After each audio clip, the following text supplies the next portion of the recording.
welcome to the video where I finally install some headers on my lovely daily driver E39 530i. Now I've had this car for almost 5 years now and I have had no plans of installing headers on this vehicle. However, listen to this.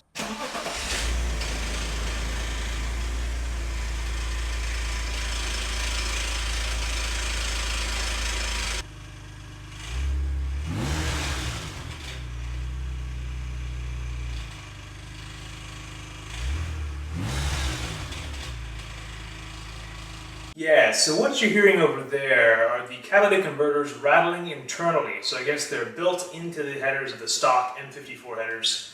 It's kind of a weird design. They're very restrictive as a result of this, as the catalytic converters are literally in the headers.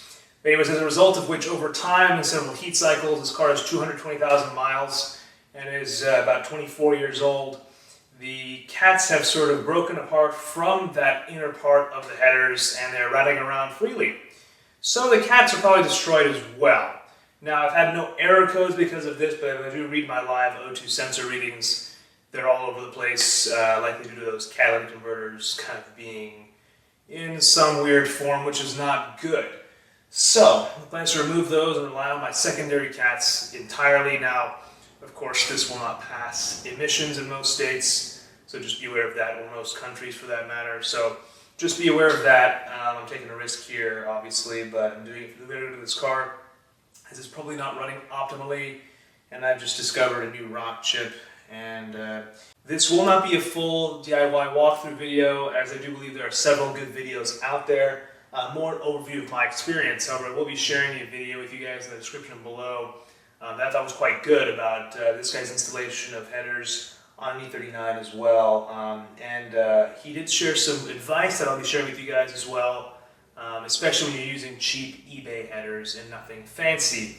For these cars you can also buy Schmied bin headers, which are a bit pricier, and they only come with a midsection as well. I only wanted the header portion. This car's exhaust is stock, aside from a Borla muffler, which is still pretty quiet and conservative. I'd say it's still quieter than new BMWs.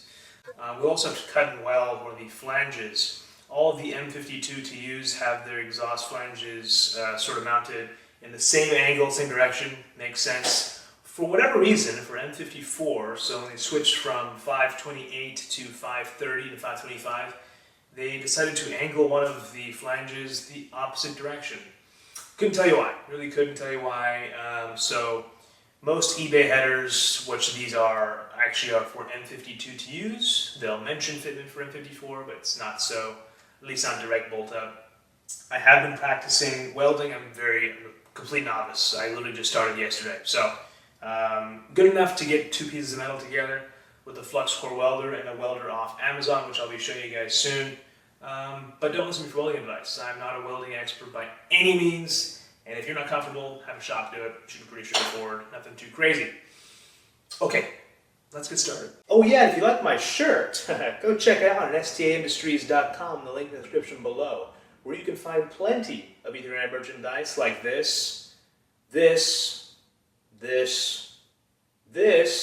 and also much, much more, along with other BMW and Mercedes merchandise. Go check it out. You might like it. So, like I said, not a full DIY, but I'll still give you a brief lay of the land. So, we've got our ABS module over here. That's going to stay in place, but we'll take the sheet shield off I actually made recently, just to get a little more clearance. Of course, the whole cabin air filter assembly, that's going to go away. That comes off super easily. If you've looked at these cars before, you'll notice just that clip comes off, and the cabin air filter comes out. You can simply squeeze that little clip right there, and the whole thing just kind of comes out. We'll also take off the plastic vanity cover, I suppose, just get more access over there. This is the secondary air pump injection valve. Now, the secondary air pump is going to be actually useless without any cats, so we can remove that at some point. I don't actually have a delete kit for it just yet, so we'll leave it in place for the final installation, but for just taking off the headers, we'll still take it off for easier access. Now, I should also mention that the factory M54 headers do have these kind of annoying heat shields, which are kind of hard to see from that angle, but they do just sort of wobble up and down. Now, that's also a common source of rattling. Now, I've actually made sure that my car isn't rattling just due to those, but it is the cats internally, as if you put a screwdriver up and your ear to the actual cat, it is rattling very clearly, I believe from bank 2. So the bank 2 cat's definitely toast, bank 1's probably not far behind. So what we'll do is we're going to take off the bank 1 header first, then we'll probably take off the passenger engine mount bracket. We could do that first as well. I'll probably just try to take the header off first. And then we'll remove the second bank 2 header last, as that's kind of further back, and I don't think you can actually access all the bolts without removing bank 1 first. All of these studs will be utilizing a 11mm bolt, so it's going to be a matter of extensions and different size ratchets and whatever to get access to all of those. I have heard of some people try to remove those flimsy heat shields from the headers. They kind of pry off with some persuasion. We'll have to be careful not to damage those pre-cat O2 sensors. These cars really only use the pre-cat O2 sensors for monitoring the air-fuel ratio. The post-cat sensors are only used for catalyst efficiency, which I surprisingly don't have any codes for. However, we will not be using the post-cat O2 sensors after the new headers are in. The new headers do have positions for the bank 2 and bank 1 post-cat O2 sensors, but we'll actually use those for a different purpose, and I'll go over that a little bit later once we get to that point. But first I'll focus on getting rid of all this stuff, and we'll go from there. And isn't that just amazing? Look at that. So much more space for activities. We have our secondary air pump valve just kind of chilling over here. Still have it loosely connected. Not going to fully delete that yet, like I said. But yeah, much more room. I've taken out the pre-cat O2 sensor for bank 1 so far. Bank 2, not just yet, but I will do in a minute here. We've got the vacuum hose disconnected from that secondary air pump injection valve, what you want to call it. I've also labeled, and you should do this too, I've also labeled the harness for which sensors which I highly recommend you do. I've repaired this harness a few times, which is why it looks very different than yours probably does, so just keep that in mind. I put B1 pre, so bank 1 pre-cat O2 sensor, and B2 pre as well. Just kind of hang them over here for now. We will deal with the post-cat sensors later. They're actually still plugged in up here. They usually hide underneath that fuel injector cover, which I don't actually have anymore. Anyways, next step will be trying to break off these shields. Not strictly necessary, but should make life a lot easier.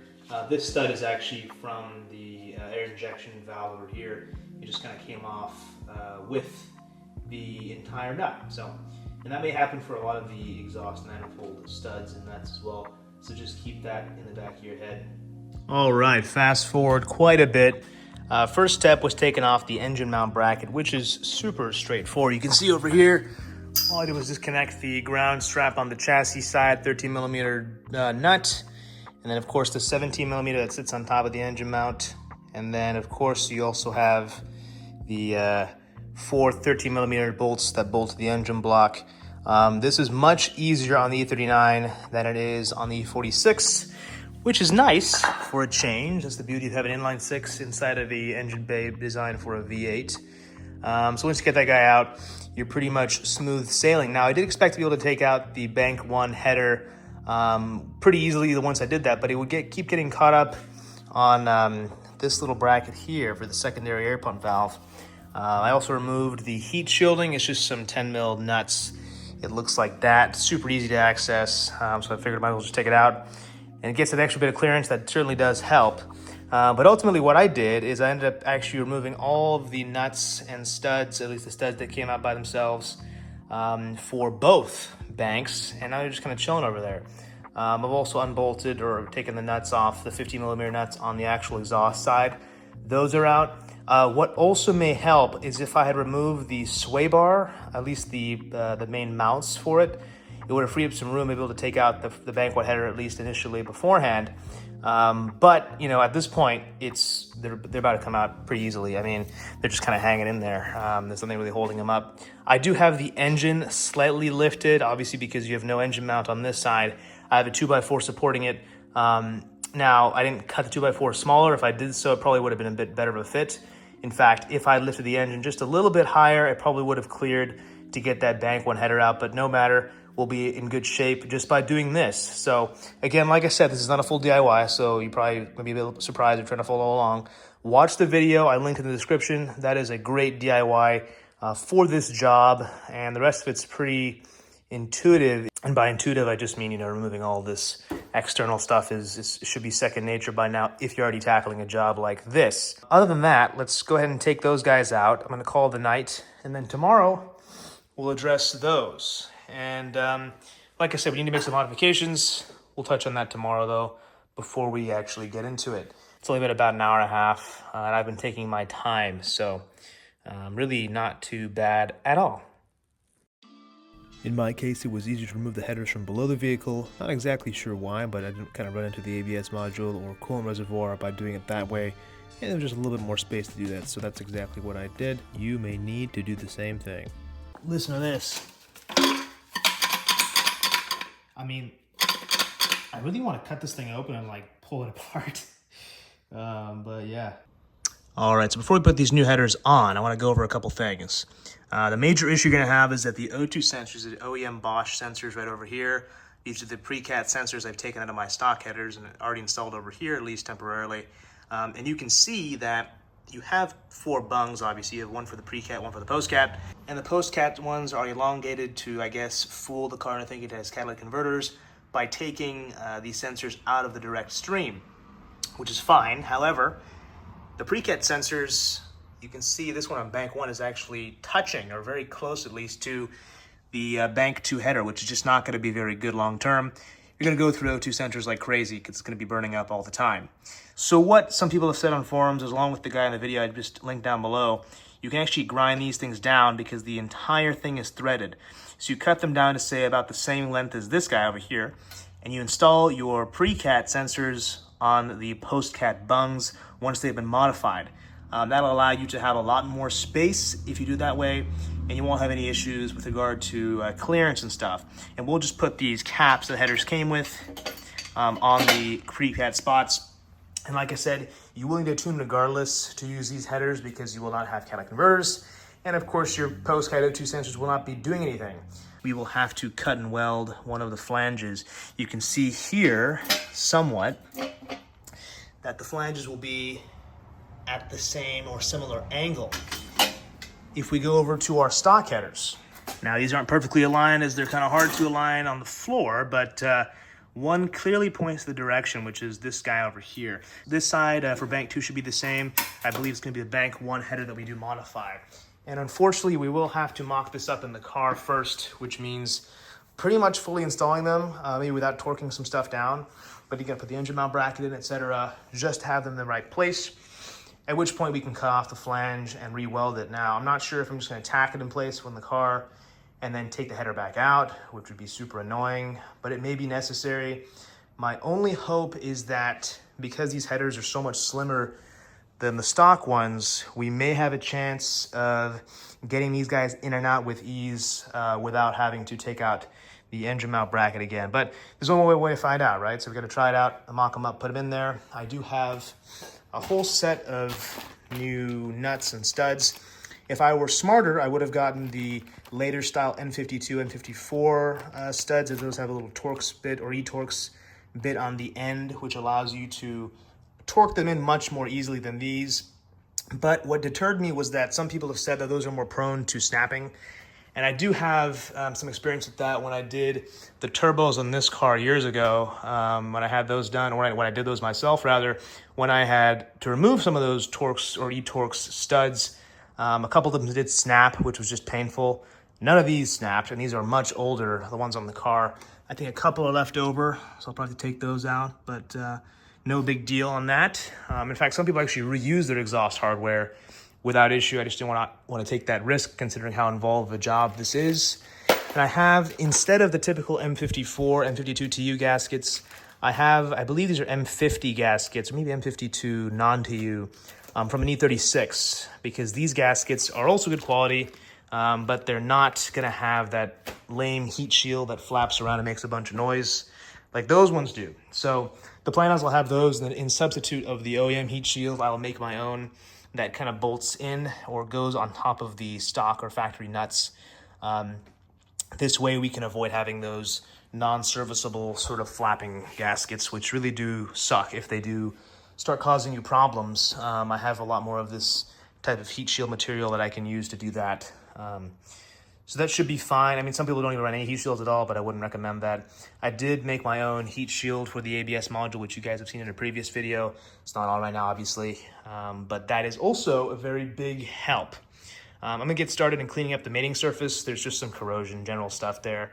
I'm gonna use some super fine steel wool, nothing marring, of course, just super, super fine stuff.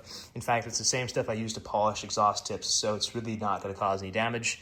And probably some brake clean as well, just to get whatever nonsense is off of there before we go ahead and put our new studs in there using the double nut method. Pretty straightforward. You just put 2 nuts on there, tighten them together, and then use the outer one to then torque down the stud. It can be kind of tedious, but it's necessary. So we'll go ahead and do that. I do not have new M10 hardware for the part of the headers that actually mates up with the rest exhaust. In theory, you could tap those out, but they're 24 years old and they've seen lots of heat cycles, and there's no point doing that. I do believe these are Inconel material, and they're like 20 bucks a bolt, so you're gonna spend $80 on just bolts, or studs rather. And then the according nuts, I think, are about the same in terms of pricing, not as bad, but you're spending over 100 bucks in just hardware. So for now, I'll probably settle for some stainless steel, which, yeah, I know it's not gonna stand up to heat cycles as well as Inconel will. There's a reason why they're that expensive, but at least it's a temporary solution. They're easy enough to access, and we can monitor it closely and see how they do over time. Anyways, enough rambling. Let's go ahead and get this on there. I'll be back with you guys once I have an idea of at least what I'm doing. Well, folks, I've got both good news and bad news. I've mocked up the headers. There's no gaskets in there. They're just held up by 2 nuts on either, and I put in the new studs, which is just pretty simple, the double nut method. Took a while just because it's quite a few of them. They look pretty sick from up here. Keep in mind the engine is not in its actual resting place. The fan can't even move right now because it's touching the shroud. It's not that well. So this is not exactly where it's going to be, but if we look below the car, this is where the fun begins. So you can see here's the stock exhaust. It's just hanging down. Now this is an M54, like I said before. So we have flanges that face opposite directions as opposed to M52TU. It's also unbolted way back there, so it's not really in its place. It should be more like up here or so. So keep that in mind. But yeah, so first off, these 2 flanges are touching, which is a big no, that's not going to work. Now I'm hoping it's only because we only have 2 nuts on either of them, so hopefully that, something is just not exactly where it wants to be. Sorry, I can barely show you guys what I'm looking at, but you can see I've got 102 sensor in place. It has perfect clearance. In fact, it'll have more clearance when the engine's lowered. So things are looking all right. Aside from that, I haven't put the second O2 sensor in, which should go like, let's see, right over here. So like I said, I cut down those supposed post-cat O2 bungs to make them some more level, so the sensor actually sits in the flow of exhaust gases. In fact, you can probably see on, it's hard to see. In fact, you can see on this one, there's the sensor right there. It's actually in the exhaust stream, so that'll be a better setup than just having it raised above.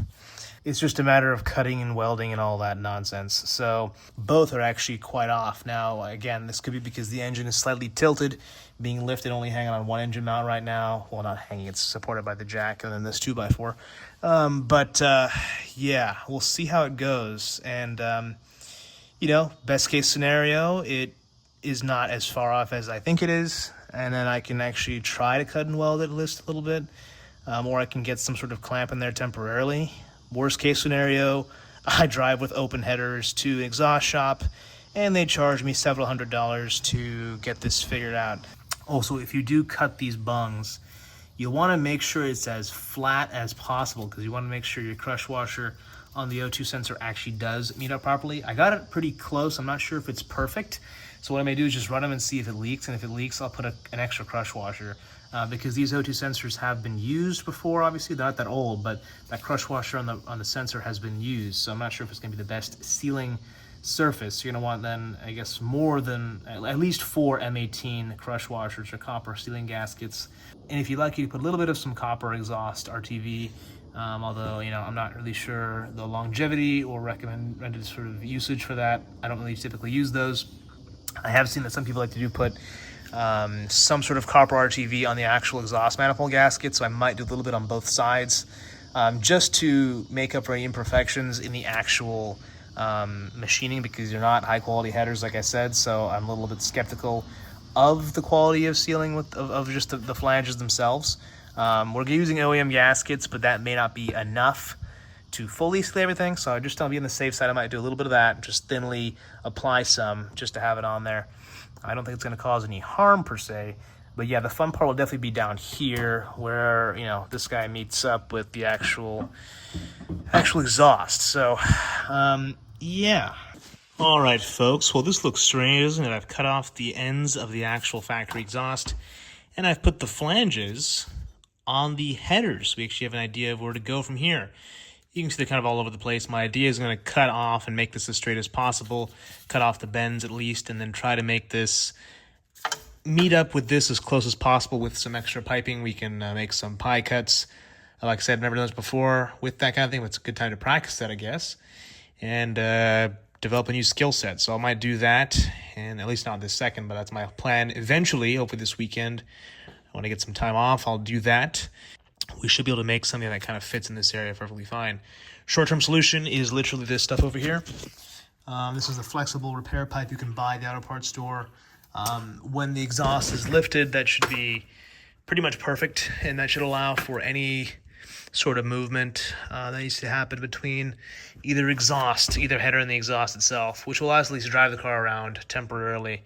Not a permanent fix by any means. I could even take it to an exhaust shop if I wanted to tomorrow, or whenever, as long as this little fix is in place. At least I will actually have a functional exhaust, and it won't be open headers, because that's just obnoxious. So let's see what we can do. Well, as far as sketchy exhaust setups go that are temporary for the very least, that's not awful. Could be worse, could be better. But we'll be back in a couple days to actually do this properly with some pie cuts and welding. See you soon. As the headers turn gold with heat cycles, you can check out the jankiness of my temporary exhaust setup. It did serve the purpose for about a week until I began to weld in some pie cuts. What I actually did is I cut pieces of the exhaust up and just sort of bent them toward where I wanted them to go. Not the best thing to do. I think you can kind of see the beginning of one cut up top. That's kind of be tack welding a piece of it in place. And all I did was work my way toward the rest of the exhaust by doing cuts like that. Not the most professional or easy thing in the world, but it got the job done eventually, and we have a leak-free exhaust, and that's more than I can ask for being a very novice welder. Somehow I lack more pictures of this setup, but I'll probably go over this in more detail at a later date, but it's probably for the best considering how ugly those welds looked in person. So, anyways, how does it sound?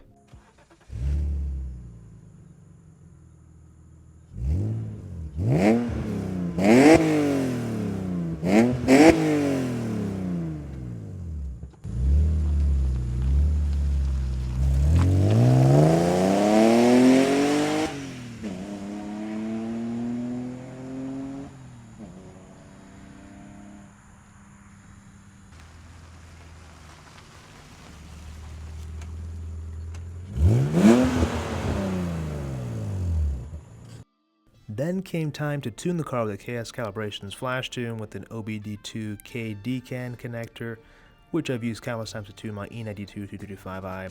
Very similar process, which is pretty cool for a 25-year-old car.